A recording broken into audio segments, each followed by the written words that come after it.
कि नेपाल जाओ, उनको समझाओ, धमकाओ, तुम जो हो भेड़ बकरी हो, तो हम कुचल देंगे। अगर इस तरह की बातें आप करोगे किसी भी देश से, तो क्या होगा? इंटरनेशनली आज जो भारत की स्थिति है डिप्लोमेसी में, वो इससे खराब कभी थी नहीं। इसकी आवाज कोई सुनना नहीं चाहता। ये गुस्सा भारतीयों के खिलाफ है, हमारी डिप्लोमेसी के खिलाफ है। जिस तरह से हमने पिछले 15 साल वहां सिर्फ एक पार्टी को सपोर्ट किया, हम महान हैं, हिंदुत्व महान है, हमसे आगे निकल गए थे वो। तो ऐसे देश में जहां अभी रोजगार की जो उपलब्धता है वो उनको मिल रही है, वो आपके बिहार में या बंगाल में क्यों आएंगे वो रोजगार लेने के लिए और फिर पिटेंगे?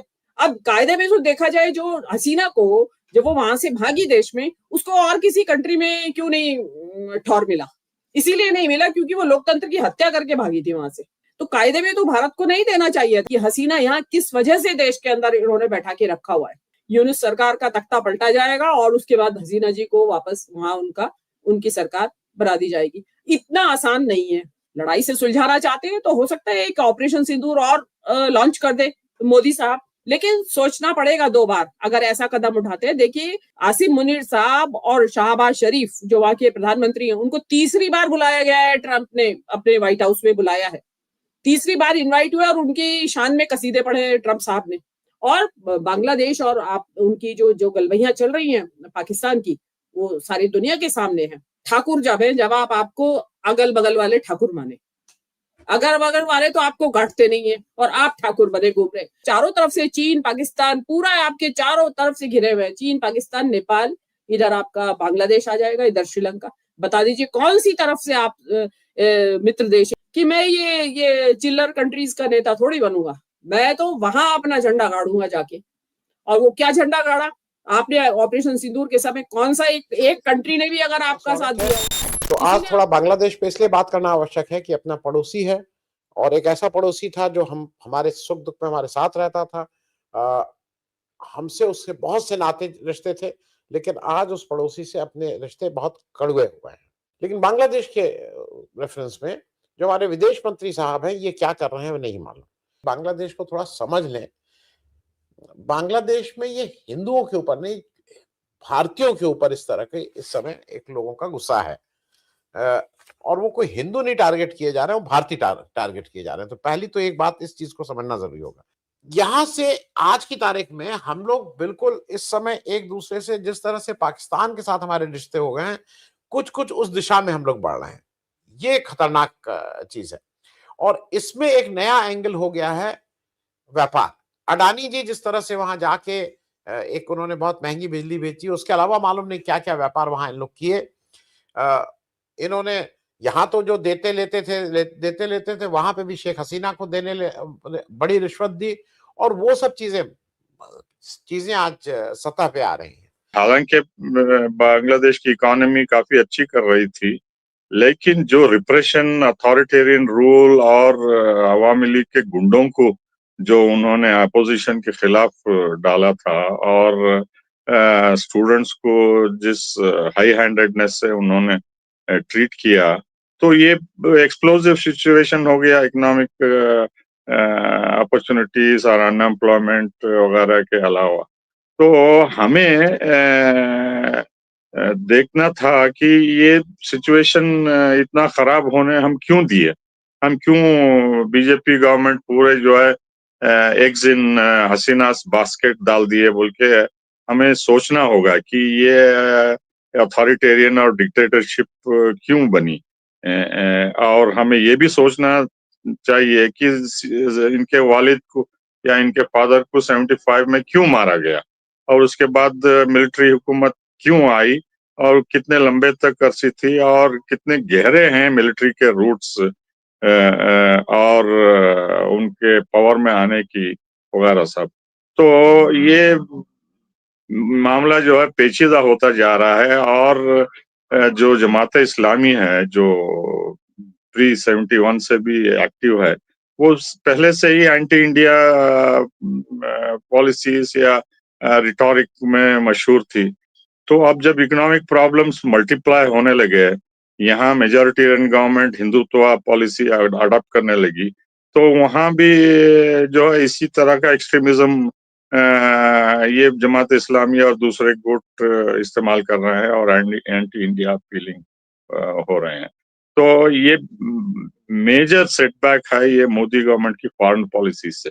ये समझ नहीं पाए कि वो समझते थे कि शेख हसीना परमानेंट रूलर रहेगी और भारत मशहूर है और पॉपुलर है, लेकिन डिसअफेक्शन रॉ के लार्ज स्केल प्रेजेंस होने के बावजूद हम परख नहीं सके कि जो नॉर्थ ईस्ट में हम ये बीजेपी पॉलिसीज जो कर रही है उसके परिणाम क्या होंगे, और बीजेपी जो कम्युनल एजेंडा करके यहाँ भारत में जो पॉलिसीज कर रही है मुसलमानों के खिलाफ, या लिंचिंग हो, क्रॉप प्रोटेक्शन हो, या बुलडोजिंग हो, या कश्मीर को वगैरह सब लेके, ये इनकी domestic policy, roots of India foreign policy are there in domestic policy. जो ये कर रहे हैं उसका नतीजा हम भुगत रहे हैं। अगर यहाँ जो मुसलमानों के खिलाफ लिंचिंग जो हुई भारत में, या जो ये कर रहे हैं क्रॉप प्रोटेक्शन के, कोई भी 56 मुस्लिम देश जो ओआईसी के मेंबर्स हैं, अगर वहां हुआ तो क्या हम टॉलरेट करेंगे? क्या कुवैत में या ईरान में या टर्की में भारत के एम्बेसी के सामने आके इतने हजारों के लोग वीएचपी जैसा वहां शोर मचाएंगे तो यहाँ क्या चुप रहेंगे? तो हम साफ कहेंगे कि ये डोमेस्टिक एजेंडा है, आप कौन होते हैं बोलने के लिए वगैरह सब। तो जो ये कर रहे हैं यहाँ भारत में, तो ये अब पड़ोस की देशों में भी हो रहा है वहाँ। तो ये बिल्कुल मिसगाइडेड पॉलिसी है हमारे नेबरहुड में इस गवर्नमेंट की। और आग जो है चारों तरफ भारत के फैली हुई है, पाकिस्तान से लेके नेपाल, भूटान, श्रीलंका वगैरह। तो जब हमारे आसपास आग लगी है, क्या हम इम्यून रह सकते हैं?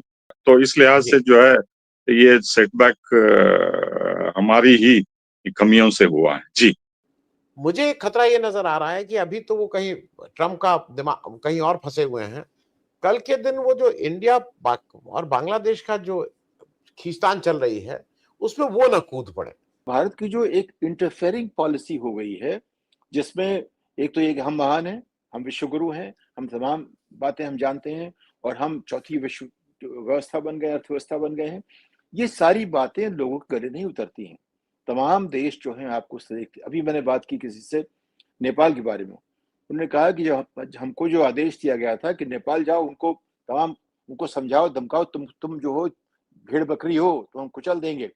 अगर इस तरह की बातें आप करोगे किसी भी देश से तो क्या होगा? जयशंकर ने जिस तरह से बातचीत की है बांग्लादेश से भी, जब वहां कोई बात भारत के खिलाफ कही गई, उसका जवाब ये नहीं होता है कि तुम ऐसे कह सकते हो, हमारे खिलाफ इसकी वार्निंग दे सकते हैं, ऐसा नहीं होता। जयशंकर आ गया, तुम जानते नहीं मैं कौन हूं।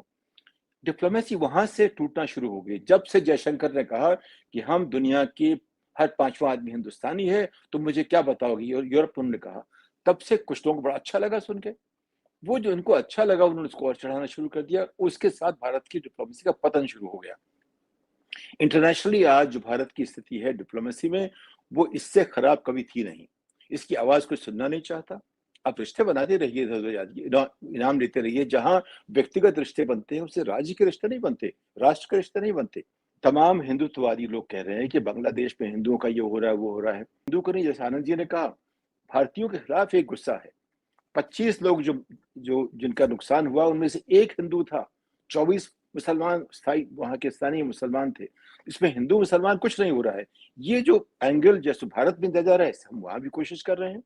ये गुस्सा भारतीयों के खिलाफ है, हमारी डिप्लोमेसी के खिलाफ है। जिस तरह से हमने पिछले 15 साल वहां सिर्फ एक पार्टी को सपोर्ट किया, उनके एक इलेक्शन में ये कहा कि ये लोग ठीक है, जहां रिगिंग हुई वहां उनको सपोर्ट किया, यानी कि हमने अपने आप को हसीना के अलावा सबसे एलिडेट कर दिया पूरी उनके ग्रास रूट से। अब बात ये शुरू हो रही है कि हम कैसे करें।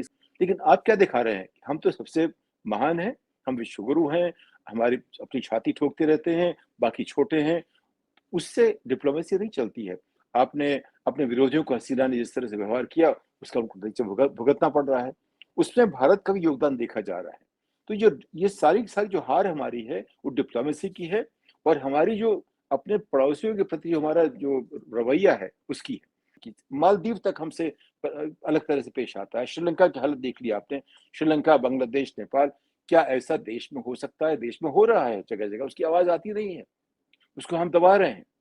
लेकिन हर जगह ये क्यों हो रहा है? क्योंकि हमारा रवैया ऐसा है, हमारा सोचने ढंग ऐसा है। हम महान हैं, हिंदुत्व महान है।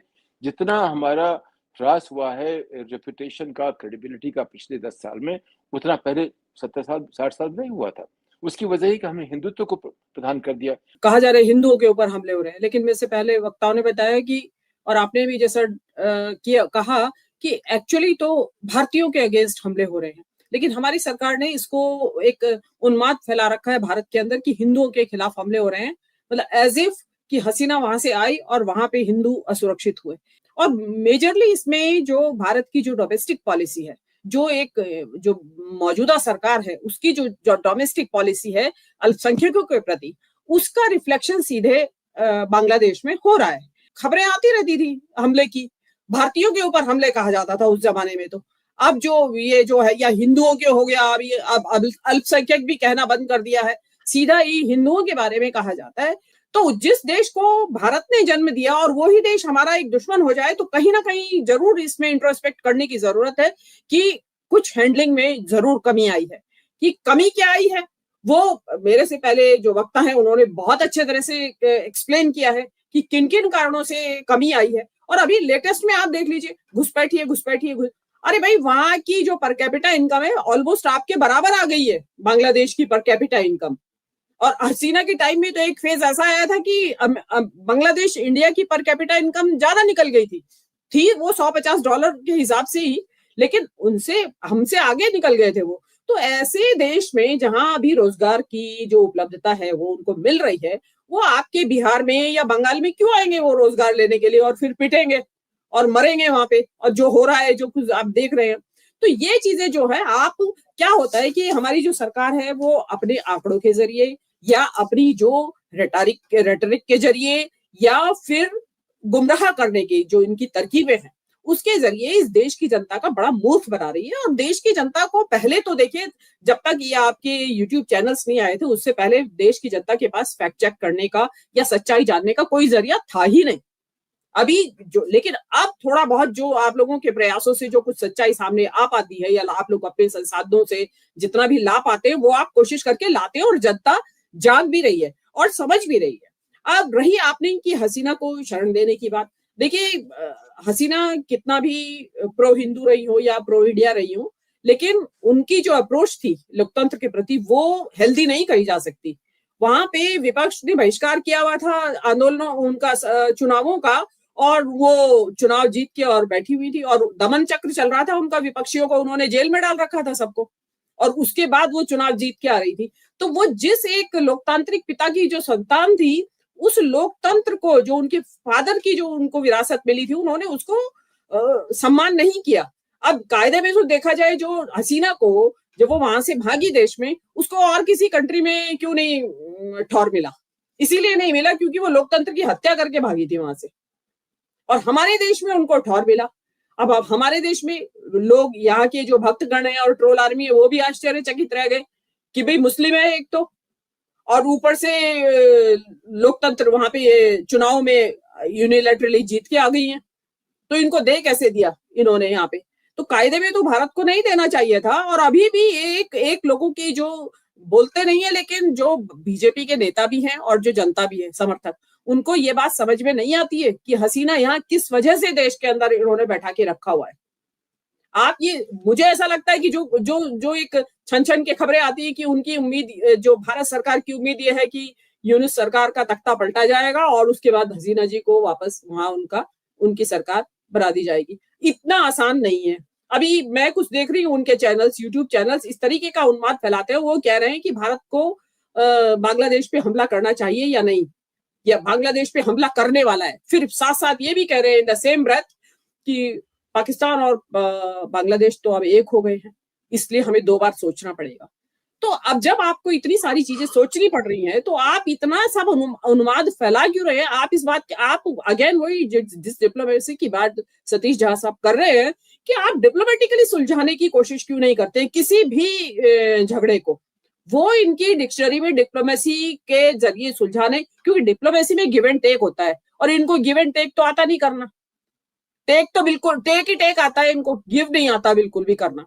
तो वो ये करना बिल्कुल भी नहीं करेंगे। और ये मसला जो है बांग्लादेश का, उसमें अगर सोच लिया है कि हम जो वहां पे हमले हो रहे हैं अल्पसंख्यकों के ऊपर, उसको या भारतीयों के ऊपर, उसको अगर हम लड़ाई से सुलझाना चाहते हैं तो हो सकता है एक ऑपरेशन सिंदूर और लॉन्च कर दे मोदी साहब, उसमें कोई सोचने वाली बात है ही नहीं। लेकिन सोचना पड़ेगा 2 बार अगर ऐसा कदम उठाते हैं। देखिए आसिम मुनीर साहब और शाहबाज शरीफ जो वहां के प्रधानमंत्री हैं, उनको तीसरी बार बुलाया गया है, ट्रंप ने अपने व्हाइट हाउस में बुलाया है, तीसरी बार इनवाइट हुआ और उनकी शान में कसीदे पढ़े हैं ट्रंप साहब ने।